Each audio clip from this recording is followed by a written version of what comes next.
நாளை முதல் எரிபொருள் விநியோகத்தில் ஏற்பட உள்ள புதிய மாற்றம். எரிபொருள் கியூஆர் பிரச்சினைக்கு தீர்வு அறிமுகப்படுத்தப்பட்டது. வாட்ஸ்அப் இலக்கம்.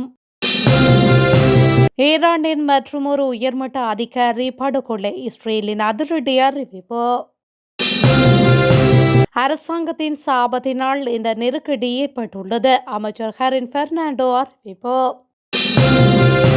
கொழும்பிலிருந்து கதிர்காமம் நோக்கி சென்ற பேருந்து கோர விபத்து. நால்வர் பலி, 40 பேர் படுகாயம். மத்திய கிழக்கு மோதல்களில் இலங்கை எந்த பக்கமும் சேராது. அனுரவின் அதிரடி அறிவிப்பு.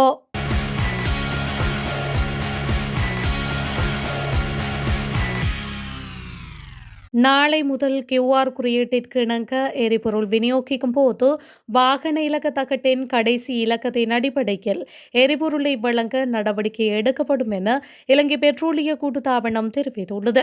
அதன்படி இலக்க தகட்டின் கடைசி இலக்கம் இரட்டை எண் அல்லது 0 இருந்தால் இரட்டை எண்களை கொண்ட திகதிகளிலும், ஏனைய இலக்கங்களுக்கு ஒற்றை எண்களை கொண்ட திகதிகளிலும் எரிபொருள் விநியோகிக்கப்படும் என கூட்டுத்தாபனம் தெரிவித்துள்ளது. இதற்கமைய வாகன இலக்கத்தகடின் இறுதி இலக்கம் 0, 2, 4, 6 மற்றும் 8 ஆக இருந்தால் இரட்டை எண்கள் கொண்ட திகதிகளிடம் மற்றும் வாகன இலக்க தகட்டின் இறுதி இலக்கம் 1, 3, 5, 7 மற்றும் 9 ஆக இருந்தால் ஒற்றை எண்கள் கொண்ட திகதிகளிலும் எரிபொருள் விநியோகிக்கப்படும். மத்திய கிழக்கில் நிலவும் போர் சூழல் காரணமாக எரிபொருள் விநியோக பாதைகள் பாதிக்கப்பட்டுள்ளதால் நாட்டில் எரிபொருளுக்கான கேள்வி அதிகரித்து வருவதாலும் நாட்டில் உள்ள எரிபொருள் இருப்புகளை பாதுகாத்துக் கொள்ள வேண்டிய அவசியம் ஏற்பட்டுள்ளது. இதனை கருத்தில் கொண்டு எரிபொருளை பெற்றுக் கொள்வதற்காக மீண்டும் கியூஆர் குறியீட்டு முறைமையை செயல்படுத்த அரசாங்கம் கடந்த 16ஆம் திகதி முதல் நடவடிக்கை எடுத்துள்ளமை குறிப்பிடத்தக்கது. ஈரானின் உளவுத்துறை மற்றும் பாதுகாப்புத்துறை அமைச்சரை படுகொலை செய்துவிட்டதாக இஸ்ரேல் அறிவித்துள்ளது. ஈரானின் உளவுத்துறை மற்றும் பாதுகாப்புத்துறை அமைச்சர் இஸ்மாயில் கதீப் கொல்லப்பட்டதாக இஸ்ரேலின் பாதுகாப்பு அமைச்சர் இஸ்ரேல் காட்ஸ் தெரிவித்துள்ளார். இந்த தாக்குதல் குறித்து ஈரான் இந்த உறுதிப்படுத்தலையும் இன்னும் வழங்கவில்லை. இந்த நிலையில் அறிவிக்கப்பட்ட இந்த தகவல் உறுதி செய்யப்பட்டால் இது 2 நாட்களில் ஈரானின் உயர்மட்ட தலைவர்கள் படுகொலை செய்யப்படும் 3வது நிகழ்வாக இருக்கும் என சர்வதேச ஊடகங்கள் சுட்டிக்காட்டியுள்ளன.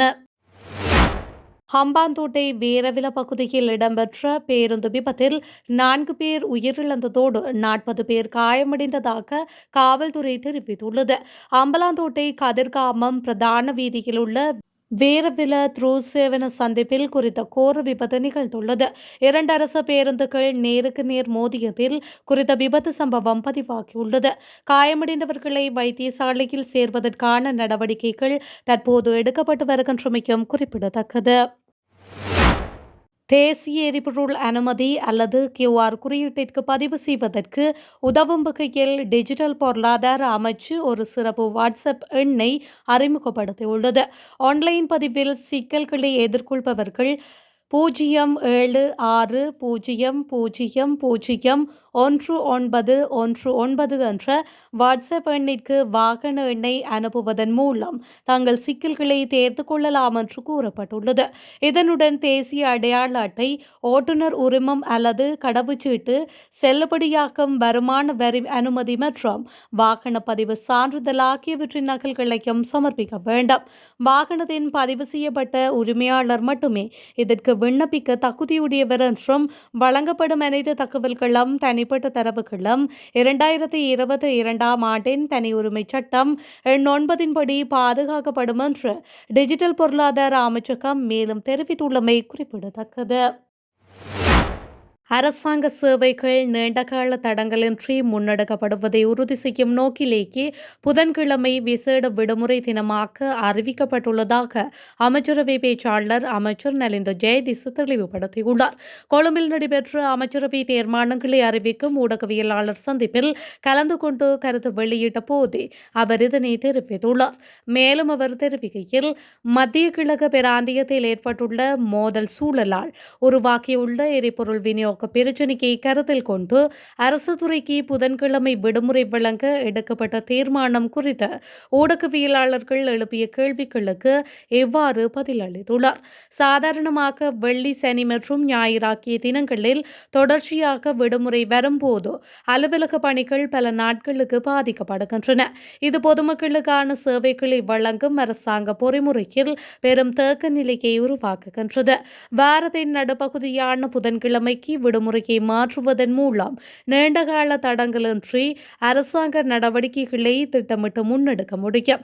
இந்த தீர்மானத்தினூடாக அரசாங்க அலுவலகங்களை முற்றாக மூடாமல் பொது சேவைகளை பராமரிப்பதற்கும் வாரம் முழுவதும் அத்தியாவசிய பணிகள் இயங்குவதை உறுதி செய்யவும் வழிவகை செய்யப்பட்டுள்ளது. எரிபொருள் சிக்கனத்தை கடைபிடிக்கும் அதேவேளை நாட்டின் நிர்வாக கட்டமைப்பு முடங்காமல் இருப்பதை உறுதி செய்வதே இந்த தீர்மானத்தின் அடிப்படை நோக்கம் என்றும் அவர் விளக்கமளித்துள்ளார். மத்திய கிழக்கு மோதல்களில் இலங்கை அரசாங்கம் எந்த பக்கமும் சாராது என்பதை மீண்டும் வலியுறுத்திய ஜனாதிபதி அனுரகுமார திசாநாயக்க இயல்பு நிலைக்கு குந்தகம் ஏற்படாது பணிகளை தொடரும் முன்னேற்பாடுகள் பற்றியும் அதிகாரிகளுடன் கலந்துரையாடியுள்ளார். நாட்டின் தற்போதைய நிலைமை குறித்து நேற்று விசேட ஊடகவியலாளர் சந்திப்பை நடாத்திய அவர் அத்தியாவசிய பொருட்களின் விநியோகத்தை கண்காணிப்பதற்காக நியமிக்கப்பட்ட குழுவினருடன் கலந்து கொண்டுள்ளார். இதன்போது அமைச்சர்கள் மற்றும் அமைச்சகத்தின் செயலாளர்களும் பங்கேற்றிருந்தமை குறிப்பிடத்தக்கது. எரிபொருள் நிரப்பு நிலையங்களில் QR குறியீட்டு முறை மீண்டும் அறிமுகப்படுத்தப்பட்டதை தொடர்ந்து எரிபொருள் நிலையங்களில் ஏற்படும் குழப்பங்களை கட்டுப்படுத்த இராணுவத்தினர் பணியில் ஈடுபடுத்தப்பட்டுள்ளதாக அறிவிக்கப்பட்டுள்ளது. இலங்கையின் பல பகுதிகளில் எரிபொருள் மற்றும் எரிவாயு பற்றாக்குறை நிலவுவதால் மக்கள் எரிபொருள் நிரப்பும் நிலையங்கள் மற்றும் விற்பனை நிலையங்களுக்கு அருகில் வரிசைகளில் காத்திருக்கின்றனர். நாட்டின் பல பகுதிகளில் வெப்பமான சூழல் நிலவுவதாகவும் எரிபொருள் நிரப்பும் நிலையங்களுக்கு அருகில் நாள் முழுவதும் வரிசைகள் காணப்படுவதாகவும் தெரிவிக்கப்பட்டுள்ளது. உலகப்போர் நிலைமைகளினால் நாடு நெருக்கடியை எதிர்நோக்கவில்லை என முன்னாள் அமைச்சர் ஹரின் பெர்னாண்டோ தெரிவித்துள்ளார். தற்போதைய தேசிய மக்கள் சக்தி அரசாங்கம் கூறிய பொய்களினால் நாட்டுக்கு சாபநிலை ஏற்பட்டுள்ளது என அவர் குற்றம் சுமத்தியுள்ளார். இந்த பிரச்சினை தொடர்பில் மக்கள் புத்தி கூர்மையுடன் அவதானம் செலுத்த வேண்டும் என அவர் தெரிவித்துள்ளார். நெருக்கடி நிலைமை அல்லது போர் நிலைமை உடனடியாக ஏற்படவில்லை என அவர் சுட்டிக்காட்டியுள்ளார். இந்த போர் இடம்பெறும் என்பது குறித்து நாம் அனைவரும் அறிவித்திருந்தோம் என அவர் தெரிவித்துள்ளார். கடந்த 28ஆம் திகதி ஈரானிய உச்ச தலைவர் அயதுல்லா அலி கமீனி கொல்லப்பட்ட நிலையில் இஸ்ரேல், அமெரிக்கா, ஈரான் இடையேயான மோதல்கள் தீவிரமடைந்தன. இதனையடுத்து ஹார்முஸ் நீரிணை வழியேயான கப்பல் போக்குவரத்தை தடை செய்வதாக ஈரான் அறிவித்தது. இதனையடுத்து அந்த நீரிணை ஊடான கப்பல் போக்குவரத்து தடை செய்யப்பட்ட நிலையில் பல கப்பல்கள் போக்குவரத்து அனுமதிக்காக காத்து நிற்கின்றன. இந்த நிலையில் அமெரிக்காவையோ இஸ்ரேலையோ ஆதரிக்காத சரக்குகளை ஏற்றி செல்லும் வர்த்தக கப்பல்களை ஹார்முஸ் நீரிணை ஊடாக செல்ல ஈரானிய புரட்சிகர பாதுகாப்பு படை தொடர்ந்தும் அனுமதித்து வருவதாக அல் ஜசீரா செய்தி வெளியிட்டுள்ளது.